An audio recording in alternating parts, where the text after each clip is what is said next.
Achcharu.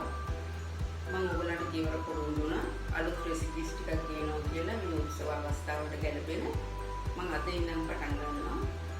අද මම කරන්න යන්නේ Malay Achcharu. ඊතරම් රසවත් විශේෂ ද්‍රව්‍ය මම ඒකට එකතු කර ගන්නවා. ඒ වගේමයි මේක ගොඩක් කල් තියාගෙන ඔයගලන්ට පාවිච්චි කරන්න පුළුවන්. ඒක නිසා බලමු මොනවද අවශ්‍ය අමුද්‍රව්‍ය කියලා හදාගන්න පහසු විදිහකට හදාගන්න මම ඔයගලන්ට අද කියලා දෙනවා.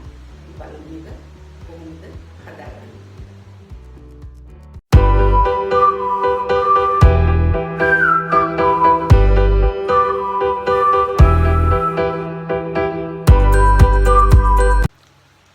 අපි දැන් බලමු Malay Achcharu හදාගන්න අවශ්‍ය ද්‍රව්‍ය මොනවද කියලා. මම මෙතන අරන් තියෙනවා කැරට් ග්‍රෑම් 250ක්. ඒක හීනියට කපාගෙන තියෙනවා. උගලට පේනවා හීනුවට තීරු හැටියට කපාගෙන තියෙනවා. ඊළඟට මට අවශ්‍ය වෙනවා බොම්බයි ලුණු ග්‍රෑම් 350ක්. මම මෙතන පොඩියට කපාගෙන තියෙනවා. උගලන්ට පේනවා බොම්බයි ලුණු ගෙඩිය මේ මුලින් වෙන් නොකර කපාගෙන තියෙනවා. එතකොට මේක බිග් ගැලවෙන්නේ නැහැ. මම ඔයගලන්ට කපන විදිය කියලා දෙන්න. මෙතන ග්‍රෑම් 350ක් තියෙනවා. මම මෙතන අවුමිරිස් ග්‍රෑම් 100ක් අරන් තියෙනවා. ඒක මම හැඩයට කපාගෙන තියෙනවා. ඔයගලන්ට කැමති නම් මාළු මිරිස් ගන්න පුළුවන්. අවුමිරිස් දැවිලායට මාළු මිරිස් 60න් කරලා පොඩියට කපා ගන්න පුළුවන්. මෙතන මම අරන් තියෙනවා රටින්දි ගෙඩි 10ක් විතර 60න් කරලා තීරු ගලවන්න තියෙනවා. ඒක අත්‍යවශ්‍යයි. ඊළඟට ලුණු කුඩු ඕනේ. ඊළඟට මම මෙතන අරන් තියෙනවා ලුණු දෙහි. ලුණු දෙහි අත්‍යවශ්‍යම නැති වුණත් ලුණු දෙහි දැම්මහම ඉතාලම රසවත්. මම මෙතන නාරං වලින් හදාගත්ත හීන් නාරං වලින් හදාගත්ත ලුණු දෙහි ගෙඩි 7-8ක් මම අරන් තියෙනවා. ඔයගලන්ට මේක නැත්තම් ඒත් කමක් නැහැ හදාගන්න පුළුවන් Malay Pickle එක. හැබැයි ලුණු දෙහි දැම්මහම විශේෂිත රසයක් අපිට ලැබෙනවා. ඒක නිසා පුළුවන් නම් ලුණු දෙහි ටිකක් එකතු කරන්න. ඊළඟට මට ඕන වෙනවා විනාගිරි. මම අරන් තියෙනවා පොල් විනාගිරි. කෘත්‍රිම විනාගිරි ගන්නවට වැඩිය මම හිතනවා පොල් විනාගිරි ගත්තොත් ඉතාම හොඳයි කියලා. ඊළඟට මට ඕන වෙනවා මිරිස් කුඩු ටිකක්, කහ කුඩු ටිකක්, මිරිස් කුඩු, සීනි ටිකක් ඕනේ. මෙතන අප කුඩු තියෙනවා. මම අප කුඩු කරලා අරගත්තේ. ඔයගලන්ට පුළුවන් මේක ඕන නම් අඹරලා ගන්න. ඊළඟට හීනියට අඹරගත්ත ඉඟුරු සහ සුදු ලුණු තියෙනවා. අපි දැන් බලමු මේක කොහොමද හදාගන්නේ කියලා. මම ඔයගලන්ට ඉස්සෙල්ලම ලුණු ගෙඩිය කොහොමද කපාගන්නේ කියලා කපලා පෙන්නන්නම්. දැන් මම ඔයගලන්ට පෙන්නන්න යන්නේ මේ බොම්බයි ලුණු ගෙඩිය කොහොමද අච්චාරුවට සුදුසු විදිහට කපාගන්නේ කියලා. මේක මේ විදිහට දෙකට කපනවා. ඊළඟට මේක අපි තුනට කපනවා. පොඩි බොම්බයි ලුණු ගත්තාම ලේසි. මේ වගේ cubes තමයි අපි කපා ගන්න ඕනේ. ඊළඟට මේකත් ඒ විදිහටම තුනට කපා ගන්නවා.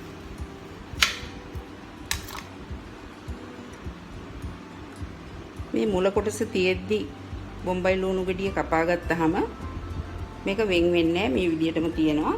මේක වෙන් වුණා කියලා ප්‍රශ්නයක් නෑ අච්චාරුවකදී. මේ විදිහට අපිට ගන්න පුළුවන්.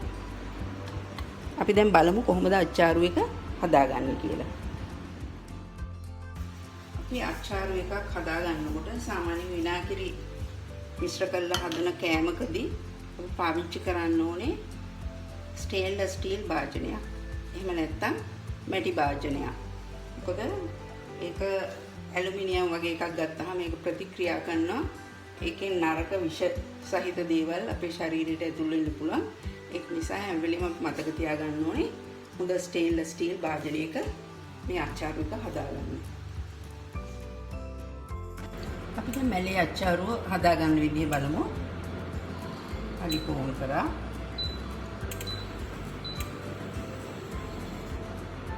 විනාගිරි කෝප දෙකක් විතර දානවා.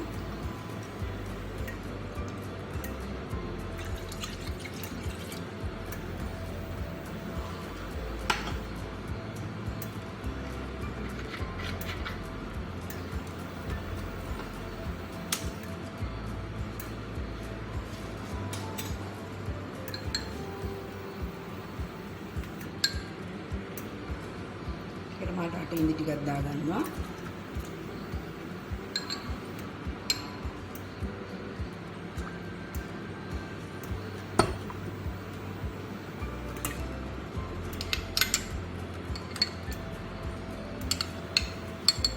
දහි ටිකක් එකතු කරගන්නවා.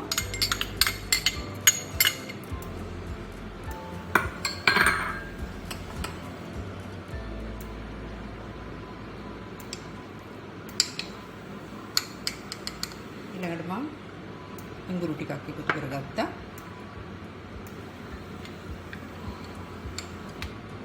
සුදු ලුණු,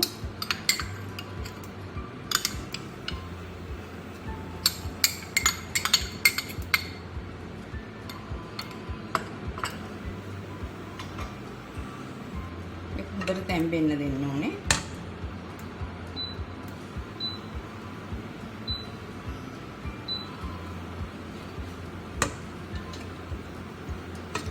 මේකට ලුණු ටිකකුත් එකතු කරගන්නවා. ලුණු දෙහි වලත් ලුණු තියෙන නිසා ලුණු රස බලලා පස්සේ එකතු කරගමු. දැනට මම තේ හැන්දක් එකතු කරගන්නවා. මේ ටික හොඳට තැම්බෙන්න ඕනේ.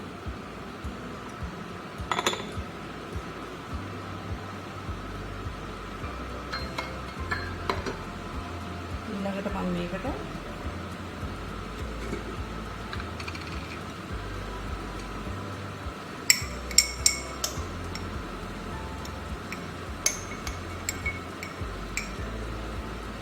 මිරිස් කුඩු එකතු කරගන්නවා. ඒක තමන්ට අවශ්‍ය ප්‍රමාණයට එකතු කරගන්න පුළුවන්. මිරිස් කුඩු තේ හැඳි 3ක් එකතු කරගත්තා.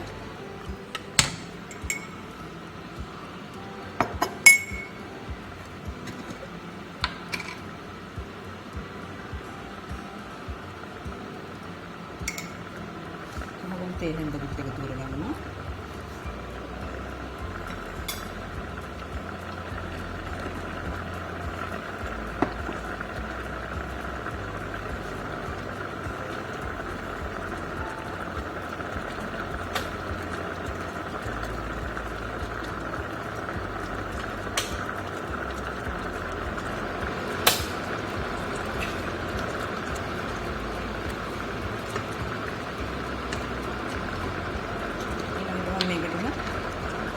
ස්පූන් තේ හැඳකුත් එකතු කරගන්නවා.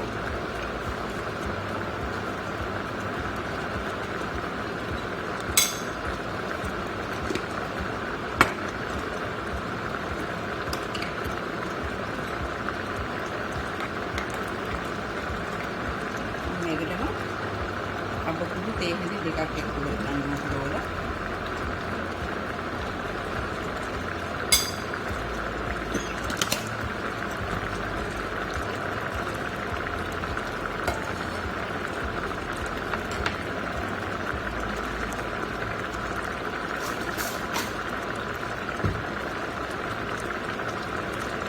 සීනි ටික එකතු කරගන්නවා. මැලේ අච්චාරු වල සීනි රස හොඳට එන්න ඕනේ. සිංහල අච්චාරු වගේ නෙමෙයි.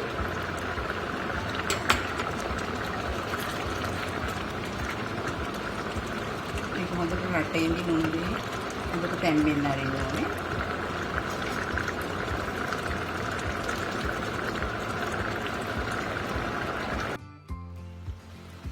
මේ දැන් අච්චාරු මිශ්‍රණය අපි ලිපේ තියලා විනාඩි 5කට විතර පස්සේ ඉන්දර ගොඩක් අඩු කරලා මේක තැම්බෙන්න තිබ්බේ.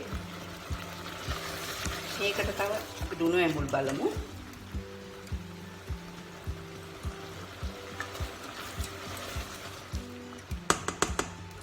මේකට අපි සීනි ටිකක් දාගන්නවා. මෙතන තියෙනවා තව සීනි මේසෙන්දක් විතර. ඒ ටික දැම්මම මේකට මම තව කහ කුඩු ටිකකුත් එකතු කරනවා. මේකේ ලස්සන පාටකුත් එන්න ඕනේ. ඉතින් මම තව කහ කුඩු තේ හැඳි භාගයක් එකතු කරා.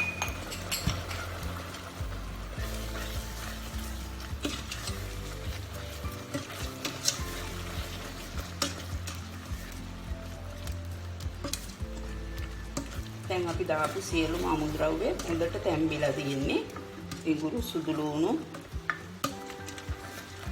ලුණු දෙහි, එතකොට අපි එකතු කරා රටයින්දි. ඒවා කොහොම හොඳට තැම්බිලා එකම මිශ්‍රණයක් වෙලා තියෙනවා. ඉතින් බලමු මේකේ රස කොහොමද කියලා.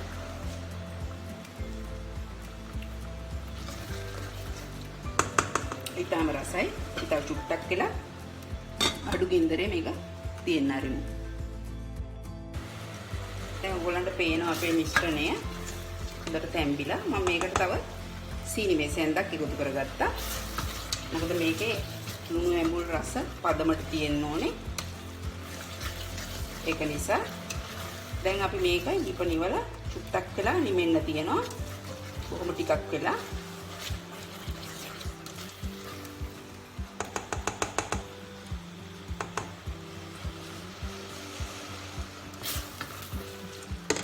කොහොම රසයි ඉප නිවනවා.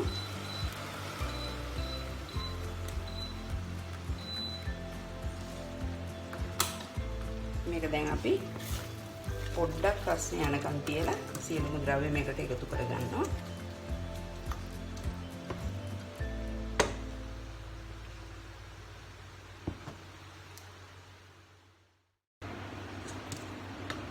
දැන් අපේ මිශ්‍රණය විනාඩි 2-3ක් නිමුණා. අපි දැන් මේකට ඔක්කොම පහේ ටික දාලා එකතු කරගමු. මම ලුණු ටික දැම්මා.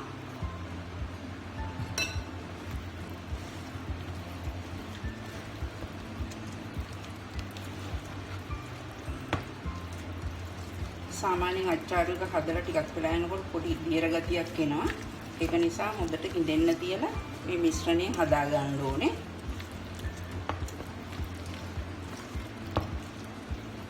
ඊළඟට මම කැරට් ටික දා ගන්නවා.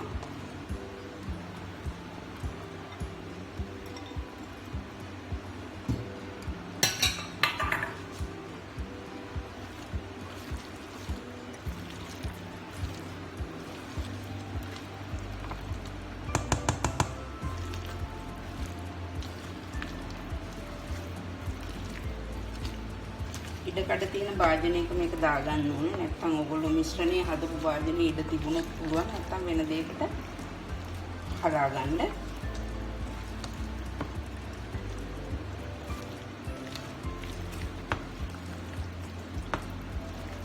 ඊළඟට මම මේකට අමුණු රිස් ටික දාගන්නවා.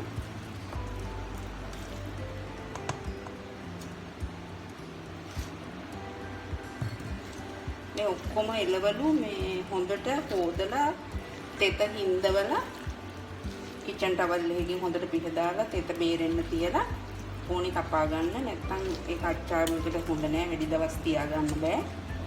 ඒකින්ද ඔක්කොම කැරට් ටික ලුණු ටික අවමිරිස් ටික හොදලා කලින් කිචන් ටවල් එකකට දාලා බේරෙන්න තියලා තමයි මේවා කපා ගන්න ඕනේ. ඔක්කොම හොඳට ඩ්‍රයි වෙන්න තියෙන්න ඕනේ.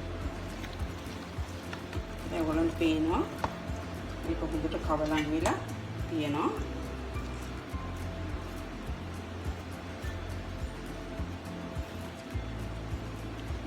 අපි මේක පහසු හැන්දකින් කවලන් කරගමු.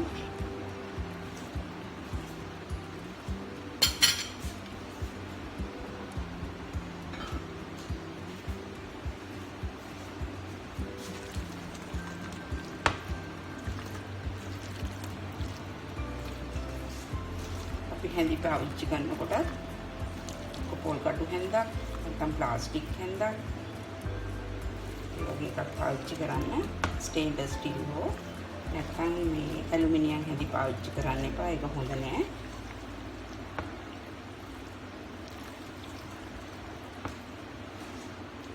අපි දැන් මේක තියන්න ඕනේ පැය කීපයක්. එතකොට මේක හොඳට ලුණු අඹුල් වදිනවා. ඔයගොල්ලන්ට මේක හදපු දවසේම වුණා පැය කීපයකට පස්සේ ආහාරයට ගන්න පුළුවන්. හොඳට ලුණු ඇඹුල් වදිලා තියෙනවා. කිසි ප්‍රශ්නයක් නැහැ. ඕනම හදිසි වෙලාවක මේක හදලා අමුත්තන්ට පිළිගන්නන්න පුළුවන්. හොඳට රස උරා ගන්නවා පැය 2-3ක් යනකොට. අපි තව පැය 2ක් විතර ගියාම අපි බලමු කොහොමද මේ අච්චාරුව තියෙන්නේ කියලා. රස කොහොමද කියලා අපි බලමු. අපි මේ පිකල් එක තියාගන්නකොට වීදුරු භාජනයක දාලා තියාගන්න අපි මතක තියාගන්න ඕනේ. එතකොට අපිට ගොඩක් දවස් මේ පිකල් එක තියාගන්න පුළුවන්. පාවිච්චි කරනකොට පොඩි භාජනයකට ටිකක් අරගෙන පාවිච්චි කරලා තිබුණු විදිහටම අපහු පියන වහලා ෆ්‍රිජ් එකේ තියලා තියන්න. ඔයගොල්ලන්ට මාස 5ක් 6ක් වුණත් මේක මුකුත් වෙන්නේ නැතුව පාවිච්චි කරන්න පුළුවන්.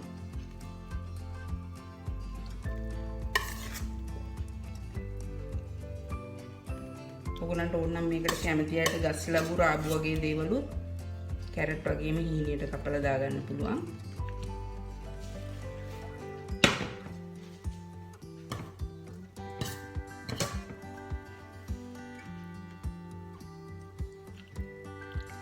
පාවිච්චි කරනකොට හොඳට වේලිච්ච තෙත නැති හැන්දක් පාවිච්චි කරලා පිකල් එක එළියට ගන්න.